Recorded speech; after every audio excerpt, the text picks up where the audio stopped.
But joining us to get into this conversation, he's been here before, and the reviews have been good.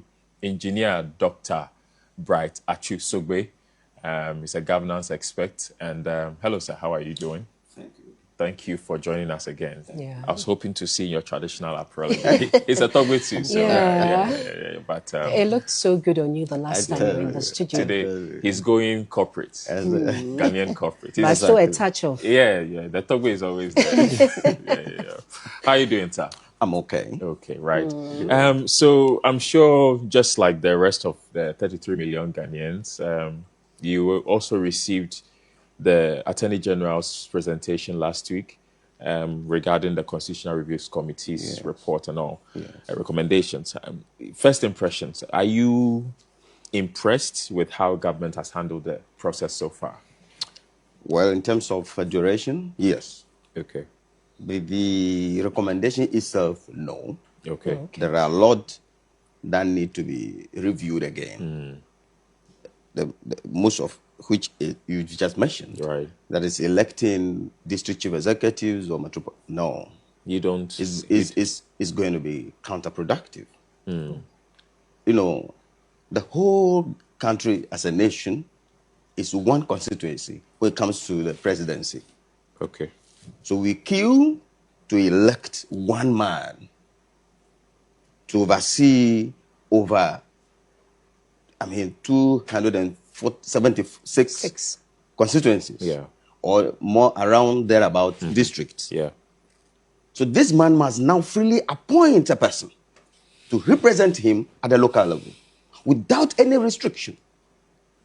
Again, I said the presidency, the president having voted for, elected by according to the constitution, the framers of the former constitution, or the framers of the current constitution knew that president must be easily represented at the local level without any restriction.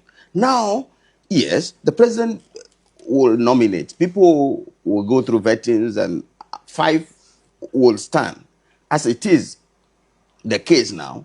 And then it will be reviewed to 3 currently, and then out of which the president will approve 1. It's enough. Having approved that person, we test the popularity of that person within his electoral area. Yeah. So the assemblymen come in to confirm. That is enough. Spending another bunch of money or budget on electing such person is counterproductive. It is going to be misplaced priority. So you are not for the election at all. Election, any money, any drop of coin to elect things that already the assemblymen are doing. It's just what resources do we have? Right, and you think that the assemblymen have a fair representation of the people? Exactly. It is with the people who elected assemblymen, and then they are there representing the people. So they do justice to that. Okay. According to a 2021 report by CDD, about 76% or more Ghanaians think that the appointment should be quashed, and then we should go through the electoral process to have our municipal and district chief executives serve us. Yes, you see, it is not population or whatever suggesting over 76 or whatever people suggested something that makes it true. No. You must, that's why in China, not everybody votes. You must be a level, you must rise up to a level of understanding, education. So you don't just allow anything out and then you are turning towards it. What is the economic benefit of it? What is its sustainability? So it is a no-no and must not be implemented. But this is a situation of we calling for a decentralized government. Yeah. If the MCE there thinks that he owes no responsibility to the people, but rather to the president, it makes it difficult to even get some of the interventions for the people. At a point in time, coming from a place like Anya Sotu, I remember one of the youth meeting with the MCE, he said that if the people want, they can go on several demonstrations. He cares not. Well, you've just touched something. You're talking of decentralization. You see, no way Ghana can get decentralized if the constitution is not reviewed to take care of a federal system. If the constitution has been reviewed to ensure we go federal, then decentralization is something to go by. What I mean by that is that, look, the Ashanti region has gold. When we're talking of decentralization, then the Ashanti regional minister must be capable of taking care of that goal and rule the Ashanti with it. And then the Western, the oil and gas, that is it. But if it is everything will come from the government, every budget must come from the central government, there is no way we achieve decentralization. Again, you see, Ghana's system of democracy. Before you continue, Yes. as long as the states will fund development, Yes. then there is no need for decentralization. Exactly. Because look, everything is, you see, the framers of the Constitution want, let's say, a 4-year presidency. How long is it? So the president must be given enough power to achieve result within that 4 years. So if you make things as if the president is just there as a ceremonial president, and meanwhile the power, and then that is why we should not curtail the power concentration of the presidency. So you are okay with the amount of power the president has? Perfect. It's good for a good president and bad for a bad president. For example, that is why we have to be very careful going 5 years. Right.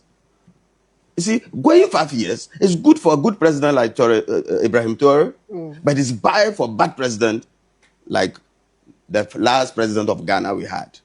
So if we... The last one we had before President Mahama. Because if it were to be 5 years... So we are comparing a military junta leader to Akufo-Addo. Yeah. Well, what I'm just looking at the effect. Industrialization, job creation. In terms of development. In terms of development. Okay. Action. Okay, but if things are not going well and we are waiting for 5 years to reach, it becomes problematic. But that is why I say, one, the power given the presidency by the current constituency, constitution, is good for a good president and is bad for a bad president. For example, I getting there will not wait seconds without taking over our natural resources in the name of Ghanaians. Go into industry. Typical example, as I'm saying, is that a good president like during Atame's regime, Atame's plan using the state as a lead to establish industries. And he started with Ghana Gas. Currently, Ghana Gas is making a lot of inroad in our economy. Apart from Ghana Gas, is there any president who came out with any sustainable industrial development, state-led? No. As I keep saying, if power is given to the presidency, the constitution is saying that it is a unitary state, and for that matter, if you get gold in your room, it belongs to the people of Ghana, and it must be administrated by the presidency. So if the president is not strong enough, powerful enough to take over charges and make life of Ghanaians, standard of living high, bearable, will vote and keep voting, nothing will happen. So one, taking away the concentrated power from the presidency is a no-no. Electing district chief executives and metropa is a no-no. The current recommendation, if you look at the ones that the government has backed so far, it doesn't look like the president's power has been taken away. Oh, no, because the president will still nominate. Yeah, it's just been rerouted. Yeah. Yeah, so I'm saying that a typical example is the local representation of the president. Yes. Yes, there is something also I noticed. You see, the constitution should be apt and clear over the growing number of MPs. I just saw something that it will be moved from the current 276 to 300. For what economic purposes? Let's look at our representation. Representation. See, there is one thing we should know. MPs represent the people of an area, but the outcome of their work is national. The outcome of the work of an MP is national in nature, not local in nature. And for that matter, even in Volta region, we can pick 10 MPs to represent Volta region. And all the regions represented by 10 MPs. In all, we have 116 MPs because their work is national than local. Rather, we multiply the representation of the president at local level, that district chief executive. So while current, the very area I want it to be reviewed in the constitution is ensuring more districts than constituencies. Districts represent the presidency at the local level.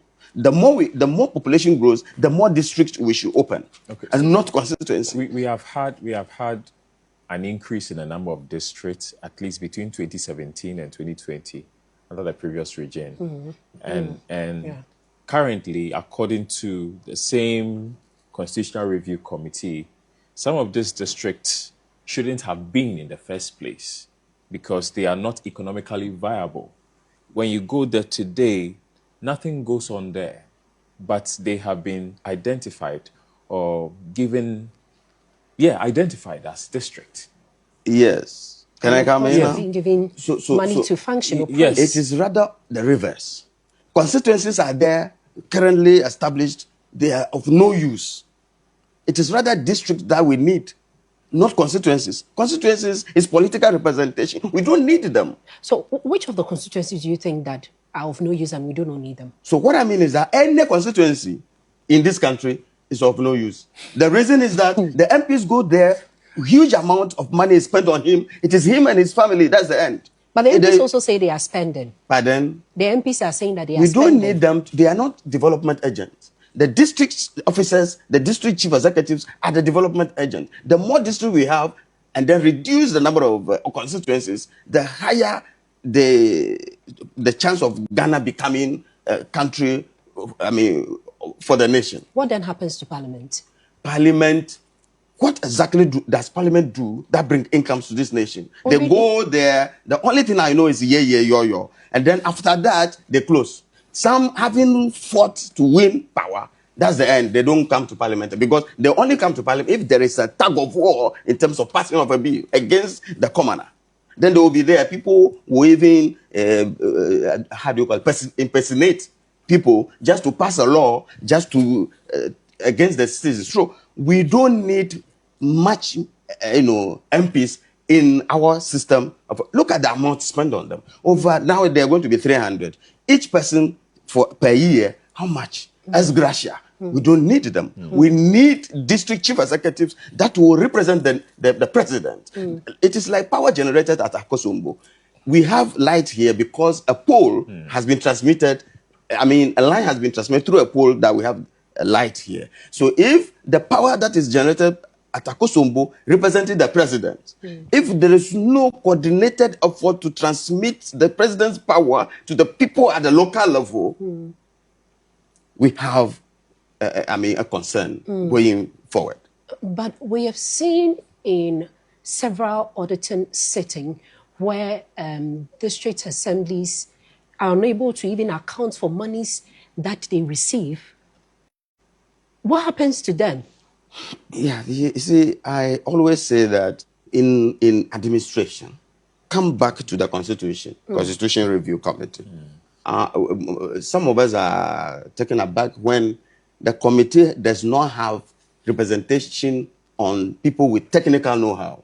I'm talking of engineers. There must be the committee has been constituted with lawyers and all those things without little concern over the groupings that make things happen.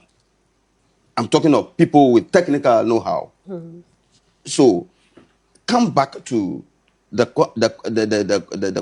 districts don't account for things. You see, if you appoint people who can build, who understand systems, so the district chief executives, all the CEOs must be people with technical know-how. It is then that when you put them at work, they will give you account. There must be accountability. They know how to do things. But don't you think it's because one person has been appointed and, of course, vouched for by the assembly to do his or her work, and because of that does not feel like he's accountable to you, but only to the president, and therefore I can do whatever thing that I want? Issue about decentralization again. Yes. You see, as I keep saying, that the whole Ghana is one constituency for the presidency, one constituency, and one president cannot rule every corner of this country if he doesn't have direct representative. So now I promise, let's say before coming to power, I say 1D, 1F, and I make sure the districts, I appoint people who will help me deliver 1D, 1F. Now, if the person is not delivering, accounting, because it is my mandate that I am sharing with him. So if he's not delivering, it is up to the president to sack him and replace him. So in our language, we say a hunter who is not strong will not have his dog catching, game. So it is up to the president to be strong on his appointees at the district level. Account to me, I want 1D, 1F, or whatever, to work. So if you're not working, well, I have assemblymen and I have people to get information from and sack you. So if I get and replace you with the thinking is that the president got to where he is by or through an election. Yes. So that alone is enough. We do not need another election to be held at the bottom. No. What if we have seen a situation where there is a president at the top, but the reps at the assembly level are not agreeing with him? They probably are from a different political divide. And that is one of the reasons why we are here in the first place.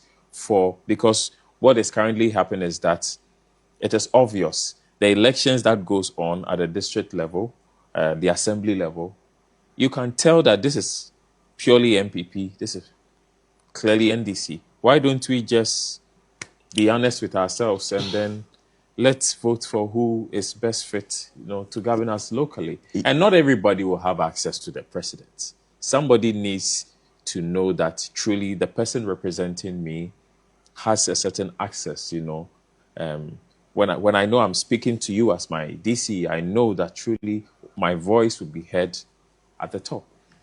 In fact, as I said, the framers of the Constitution, first of all, let me say something. A nation's constitution is more of common sense than legality. So you don't need any lawyer to draft a constitution. We need ordinary person. We need people with technical know-how to put things down. It is when that thing becomes a law that we need lawyer to, live around it together with the law enforcement agencies. So what I'm trying to say is that everybody, you, me, can talk about this constitution review. You don't need to talk calling a lawyer or whatever. No.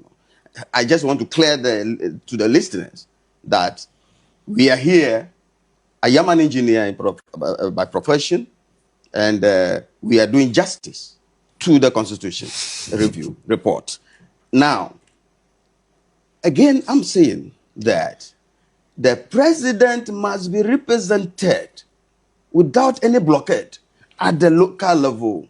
Anything other than that will see a statement going forward. So that aspect of the Constitution Review report must not be implemented. It's a no-go area, and I mean it. And the next is that districts must either be given priority in terms of population density growth. When an area is more densely populated, it needs to be split into districts, not constituencies. So let's say currently, is it Domi Kobenya or what's the name? Katu South. Yes, it's not Katu South here, Katu South. They are very populated, and maybe a minister would like it to be split into two. No, how do you call it? An MP would like it. No. If we need one MP to represent the whole of Water region to pass law for Ghana, but we need more district chief executives across the region, more than 18, to represent the president. Coordinate with the regional minister to develop the people, to make things happen. We don't need MPs to make things happen in our region. We need district chief executives. It is in this vein, I say the current constitution that allow 2 or more constituencies in one district must be rather be in a reverse way. There could be 2 or more districts in one constituency. So we have more representation of the president. I need to be represented there. I need to call Ajua. Like Menchia. Yes. I think there's Menchia South and Menchia North, if I'm not getting it wrong. So you are saying in a case like that, we rather need one MP. One MP. But multiple districts. District representative. That is why it is easy to reverse the regions back to 10. Like Tema. Yes. One MP. Yes. Several district chief executives. Right. Because it is they are so representing. we don't need a Tema Central MP. No, We don't need a Tema West MP. We don't need Tema. No. We just need Tema MP. One Tema MP. And he's representing Tema people passing a law that is national in nature. The law they pass does not affect only the people at Tema. And these DCs should be appointed, not voted. By the power that all of us will be elected. And that one power is the one president. That is why I say if the president is so powerful, it's good for a good president and bad for a bad president. So we need to put something in place so that, because we are weak as human beings, we don't know when we are going to elect a bad leader. Yes. So we need to put some safeguard there to make sure that we don't settle for a bad leader. You see, that is why I belong to Africa Development Council, an organization that believes in state-led industrialization, without which we can never make any way. We are saying that if you want to get a good leader, the person must be of technical know-how. So the electorate, we are telling them that if an MP, anybody, a president, say, vote for me, ask the person, what is your background? If the person says, I'm a politician, I talk to it, meaning I'm a lawyer, you must know that he will come and lie to you and make his pocket rich. But if the person says, I've been an engineer in an institution, I do this, I do that, I'm even a carpenter, that person will come and deliver whatever promises is given. So, one, in order to ensure you have a good leader, the person must be of technical know-how. So for you, that is the yardstick to elect a leader. A leader. Okay, so let's. China is a burning example. I mean, shining example. China. If you're not a person with technical know-how, you can lead China. But you also mentioned the issue of technical know-how, even within our district level. Yes. How do we get someone like that at the national level? So you see, currently I witnessed a situation in one of the constituencies or districts down in the Volta region, when there was a serious flood situation affecting some level of famine. I don't want to be specific. Yeah. Okay. So the leader of the district came, and there were technocrats there, and they just came together. The technocrats proposed this, and because the leader of the district is not a technocrat and could not decipher or conceptualize what had been put before him, he was confused, and that's the end. The problem is still there. But if the person has been technocrat himself, when he met the technocrat community and they put proposal down, definitely he's going to get it implemented. So let's do, and one thing I want to let the whole world know, that we, the technocrats, we don't want to, tarnish our image. So we only go to a place where we get convinced that we will go and get not damage. Let's say Professor Frimpong Boateng. He was appointed, when I had this appointment, to head the Ministry of Science and Technology. In fact, I was so happy that, yes, this appointment is in the right direction. But look at how they wanted to, when he wanted the right thing to be done, they want to push him. So technocrats don't want to enter things like this. But when we appeal to them, to the conscience of these technocrats, they will be willing to join politics. And that's the beginning of Ghana's development. So, in your view, again, one of the things we should look at is reducing the number of representation we have in our current parliament. Perfect. Not increasing it. Not at all. What is the ideal number of members of parliament that you think? You see, luckily, the new constitution report made reference to the fact that ministers appointed should be not above 57. That's good. Again, MPs should not, as I say, the effect of MP action or activity in parliament is national in nature. So let's take the whole country. If we are to go by the 16 regions, then let's assign 10 to every region to come to parliament. Now that appointment, or they will not be appointed to be ministers from parliament, why are we going to overcrowd them there? So every region 10 times 16 will be 160. 160. But if any president comes to power and says, look, I'm going to reverse to 10, because if another president make it 16, another president will come and make it 20. Look at Nigeria. They started with 36 or so, something. They've come to conclusion that their state should be 36, and it's 36. Look at their number, over 200 million. Then we are 35 million, and we are our region is so far by now hitting, almost getting to 20. No, we should fix the region back. We can once So we we have should bring it back to 10, to 10. and then make more district chief executives, in numbers. Again, we can have deputy ministers, one in charge of a region, for example, who is the national capital, regional capital for Volta region. If it is reversed, where OT comes back, the deputy minister will be in charge of Karachi, the OT current region, regional capital. The deputy minister, Volta regional minister, can be there, and then the rev minister, the assistant minister, is at the... Won't there be collision of power if what you're saying should be taken into consideration? No, they are all... And of course, expenditure as well. No, it is rather going to reduce expenses. One, number of MPs size has been drastically reduced. Again, and again, the administrative capitals of the 16 region have been reduced to 10. We're going to take good care of the system. And within each constituency, how many districts representation would you want to see? No, each constituency. Yeah. No. Constituency is, as I'm saying, must be reduced. Yeah, but I'm looking at it like in a broader constituency. You're saying that we should rather be looking at dropping the MPs. What do we call it? Each region, sorry. Yes. We are looking at dropping the MPs and then having More districts. Exactly. Good. So within each region, within each region, how many, what do we call them? Constituencies. No. District assemblies. Perfect. Would you want Perfect. to So have? currently, we can still maintain the current number of district assemblies now and reduce the constituencies to, for now, 160. Because 10 to each region. For example, China is very populous, India is very populous, but they have only one representation in UN. They don't say China is popular, so they should bring 100 people, and then Ghana is lean, so let's give one to... No.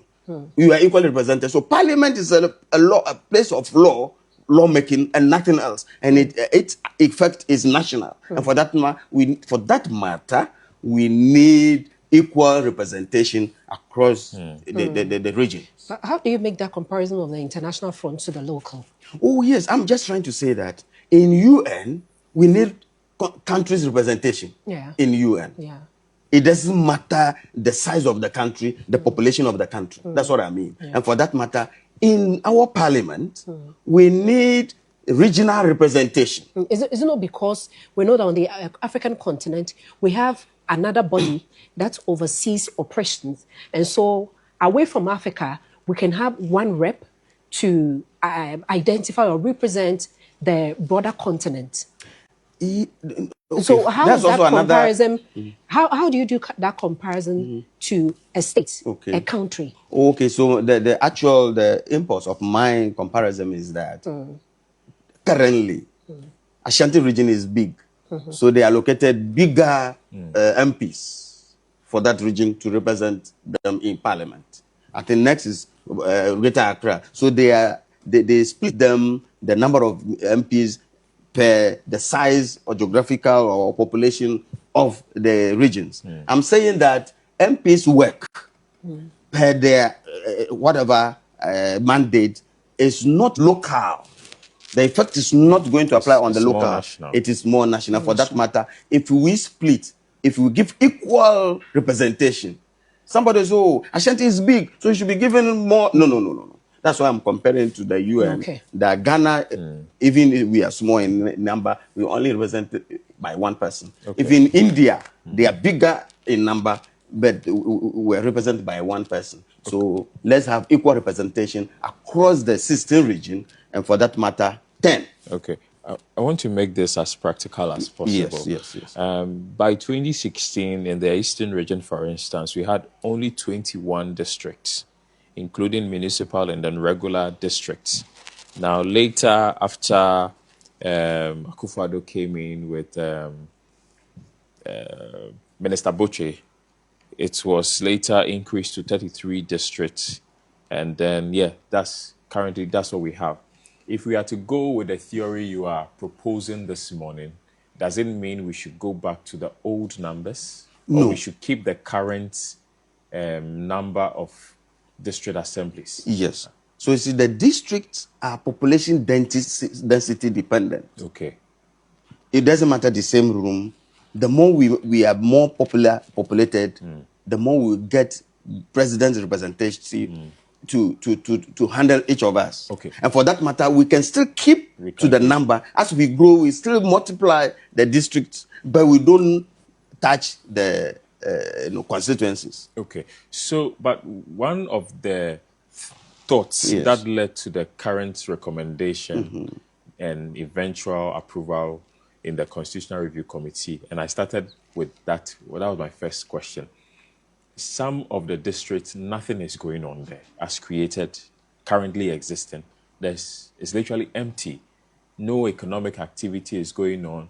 It is, if I'll put it plainly, just created for political purposes, not really driven by any economic, or let me use your favorite thinking, engineering didn't go into the creation of these districts. What do we do with them now? Yes, as I keep always saying, that districts are more or less economic zone for the people there. And the more we have it, the closer we are to the presidency.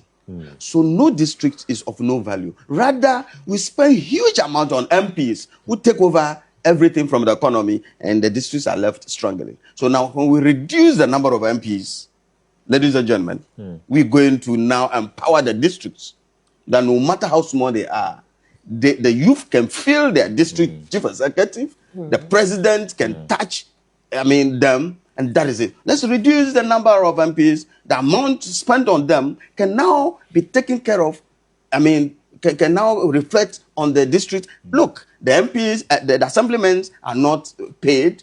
They say allowances, whether true or not, fine. Yeah. The community unit, how do you call it? Unit committees, who are the basic cells of Ghana's movement, Ghana's development. That's where they are not taken care of. And the MP alone, who doesn't pass a law to reflect in the local level, have been everyday huge cars, things, my brothers and sisters. Is it wrong to give an MP a car? That is if you have the money, fine. But if you don't have the money, you take loan and spread among the MPs, and the district chief executive there is struggling. But the DCs are also giving cars. During some regime, I helped some person to become a district chief executive. It wasn't easy upon resuming office. It wasn't easy. But MPs, once you hit that place, money throughout. So please, let's reduce the amount we spend on MPs.